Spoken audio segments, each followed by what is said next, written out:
আমার 5 আগস্টে গুলিবিদ্ধ হয়ে আমার এই যে ডান হাতের এই সামনে দিয়ে ঢুকে পিছন দিয়ে বের হয়ে যায়, আরেকজনকে আঘাত হানে গুলিটা।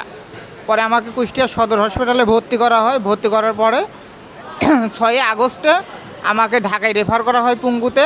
এই যে এইটা দেশে এইটা আমাকে প্রতিনিয়তই তারা ব্যবহার করতে বলেছে, ইভেন হাতটা আমাকে এই সামনে আর পিছন থেকে নড়াইতে বলছে যাতে জয়েন্টটা ভালো থাকে। আল্লাহর রহমতে আমাদের ভালো চিকিৎসা চলতেছে এবং আমাদের চিকিৎসার জন্য চায়নার থেকেও ডাক্তার আসছে এবং চায়না ডাক্তার বলে গেলো যে আমি সুস্থ হয়ে যাই, আমি যেন সুস্থ হই সেইটা চাই। আজকে ডক্টর এসে বলল যে অপারেশন লাগবে না, ইমপ্রুভমেন্ট ভালোই হচ্ছে, আরও এক্সারসাইজ করতে ফিজিওথেরাপি দিবে।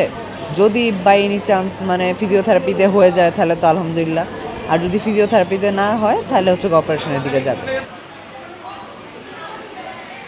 আমার শরীরে বেশ অনেক জায়গায় অনেক গুলি লাগে, মানে 4টা পয়েন্টে লাগে।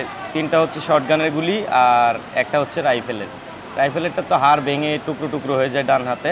তো এগুলি চায়নার যে প্রতিনিধি টিম আসছিল মানে ডক্টরদের, তো ওনাদেরকে এগুলি দেখাইলে বললে যে এরকম এরকম আমার আছে। তো আমি তো আসলে কথা বলতে পারি না ওনাদের সাথে, আমাদের যে স্যারেরা ছিল ডাক্তাররা ওনাদের মাধ্যমে কথা বলি।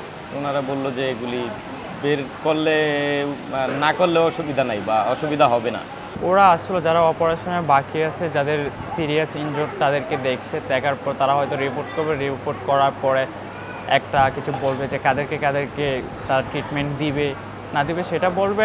আর এর পরবর্তীতে যদি কারো প্রয়োজন মনে করে যে না তাকে এখানে না রেখে তারা চায়নাতে নিয়ে ট্রিটমেন্ট দিবে সেটা তারা জানাবে।